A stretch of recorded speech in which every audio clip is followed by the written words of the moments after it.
Good afternoon, everybody. Welcome back to an amazing conversation that everybody's going to enjoy today. It's all about right sizing, not the movie, but actually the issue for businesses around right sizing information technology infrastructure. My name is Nick. I'm a guest host on the podcast Structured Insights, and very happy to be here today with a fine gentleman, Mr. Bill Tracy. Welcome. Hey, everybody. Thanks for having me, Nick. All right. Well, we've got a lot of good stuff to talk about today. So we are in the time of year where strategy and discussions around IT are very prevalent around planning and what are you going to do for the next year. And one of the big topics is actually right sizing your business. And that can come in a lot of different forms, right? So, I mean, from assessing usage, consolidation, virtualization, cloud first strategy, managed services, all those things. Those are all good topics when you think about right sizing. But given your role and what you do,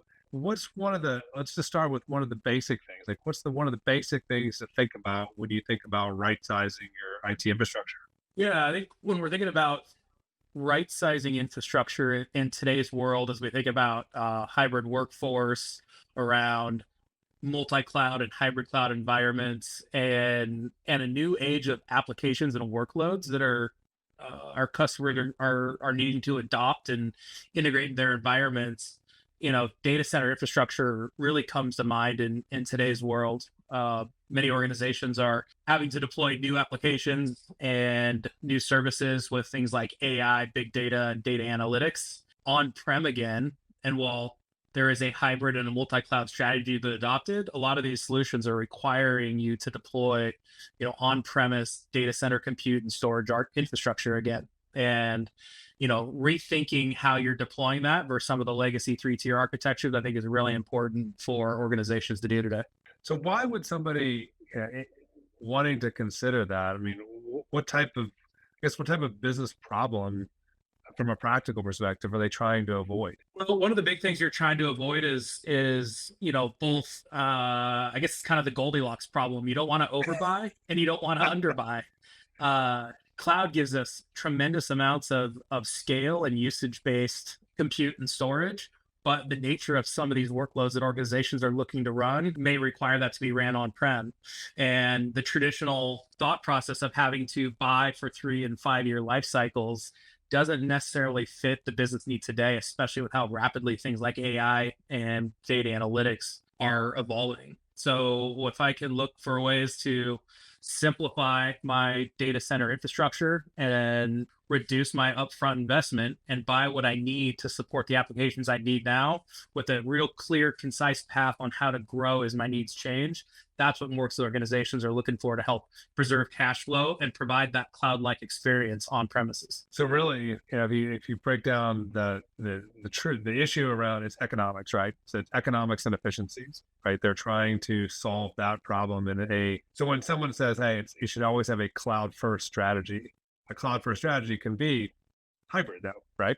Absolutely. I mean, private cloud is absolutely consideration in a cloud first strategy, and it's an often maybe forgotten about or not thought about piece of hybrid cloud. And I also need to think about hybrid cloud portability, my ability to move workloads from on-premise to cloud-based infrastructures and scale out, whether that be for business continuity and disaster recovery purposes or just for workload scale as my needs change and how I deliver that application. And it's an area where hyper-converged infrastructures like Nutanix are doing a really good job of enabling clients to achieve everything we've been talking about here to deploy or roll out a new application in their environment. So when you look at, from the technology, you mentioned Nutanix. I mean, from a technology perspective, if somebody is looking at different providers and looking at different technology solutions, why would they? I mean, what does Nutanix have compared to someone else? Like, what's the value there? And I guess maybe frame it in the context of what you guys do, what Structure does, right? As offering managed services, like what should they be thinking about? Sure. So when you think about those needs change rapidly, every time we see a customer go into a data analytics or big data project, whatever we've thought about, predicted as far as data ingest and power needed to do the output and reporting, it feels like it's always underestimated. Whatever best guess we can take, right? As soon as front-of-line business leaders and executives start seeing the power of the data and the analytics that come out of that, we want to put more data in because then we can get more value, which then means we have more output. So I need more compute.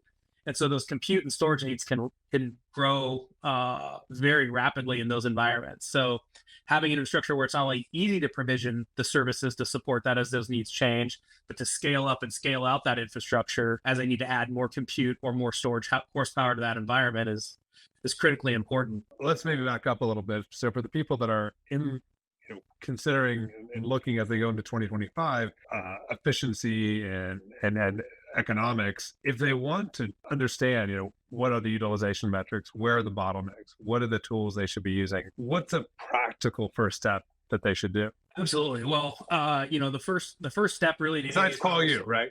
Yeah, exactly. Call us and then we will help. Now, your first step is to really put some tools in place that can monitor and analyze the current usage of your environment. And then you compare that with your expected growth needs for any maybe new services applications that we're trying to roll out on top of that. And we combine that data to make sure, we're being as operationally efficient in what I have, mixing that with where I need to go in the near term. And I think that's another piece. We always have to be thinking 3 or 5 years out, but we also have to focus on kind of the now. So, what do I need in the next 12 or 18 months to support these new mission critical applications? How do I make sure I'm taking full advantage of the applications I have and I've right-sized what my current environment looks like? That's a combination of kind of tools and analytics and kind of interviews, discussions with the business and application owners who are running that. And we're able to kind of combine those two things together to provide that output of what that might look like moving forward and where you start on that hybrid cloud and hyper-converged journey. And I think that it's a really important consideration when rolling out any new application. And another big benefit to hyper-converged infrastructure is the fact that I can roll it out for a very specific use case or even enterprise-wide. But the ability that I now have to rapidly roll out new applications, new services, and the underlying compute, storage, and network that goes into that with hyper-converged is really kind of the secret sauce that delivers that cloud-like experience to my on-prem infrastructure.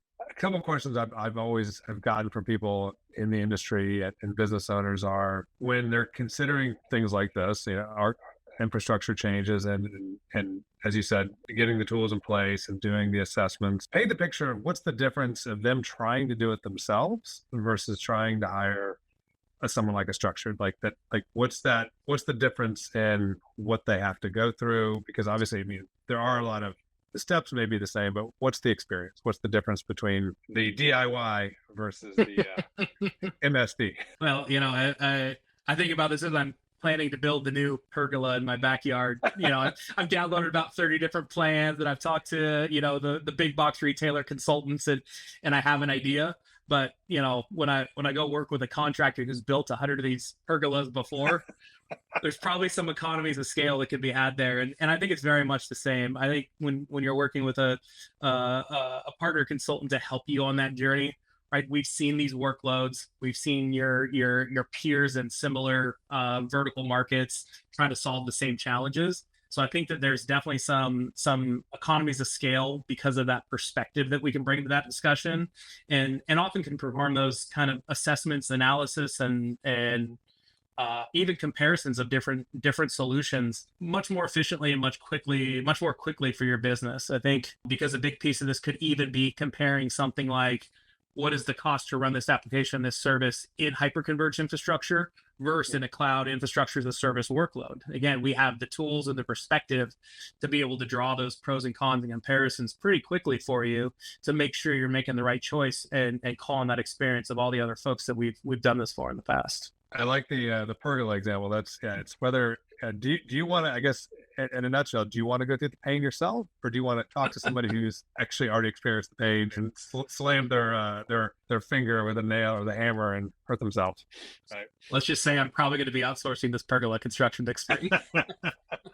Let's talk a little bit more about how does someone, an enterprise business, get the knowledge, right? So obviously they can talk to you, they can talk to their peers. Is there anything different based on vertical? Like, so whether you're in the financial sector, whether you're in hospitality, manufacturing, like, is there anything that the different verticals should consider, or is it all the same? No, I think it's a great question. And I think while there's maybe some specific advantages in certain use cases, one that I think of is often we see maybe clients in like the manufacturing and automation sector that are needing to deliver systems at a point in time or a place in a highly distributed environment.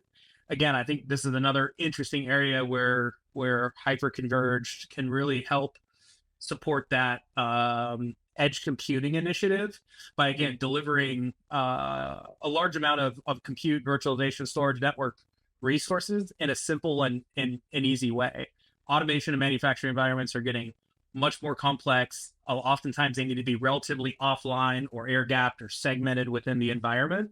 But it's not just a workstation or high-end desktop PC that maybe was running those automation and PLC systems from 20, 30 years ago. They need more enterprise-grade infrastructure, not to whole enterprise data center scale, but they need redundancy. They need more storage for collection of the analytics and more applications to run the systems that they control in those manufacturing and automation environments. And so it's been a big push and trend that we've seen over the last few years, is this kind of need for higher end edge computing and highly distributed environments. Even if a lot of my organization runs off primarily cloud infrastructure, I have high end applications needs or systems distributed throughout my enterprise that need the redundancy and the controls and the performance that enterprise solutions bring, just scaled down and right sized to those environments. So that's one particular vertical that I think of when I think of where HCI is interesting, and many people haven't thought of it in that way.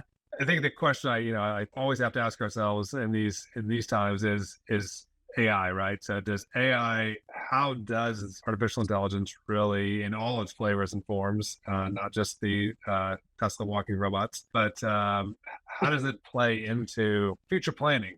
What's next in the 12 to 24 month? Obviously, the world we live in, we look way ahead in the future from a technology, but how do you think that's going to play into both the people like Nutanix, their product development, as well as just management and servicing customers? I love this topic because we could spend an hour talking about it. I feel like we didn't talk about anything. But when organizations think about AI, I think there's you have to really start to break down the different aspects of AI that are going to affect their business. Are they looking to develop and build a large language model that supports their environment?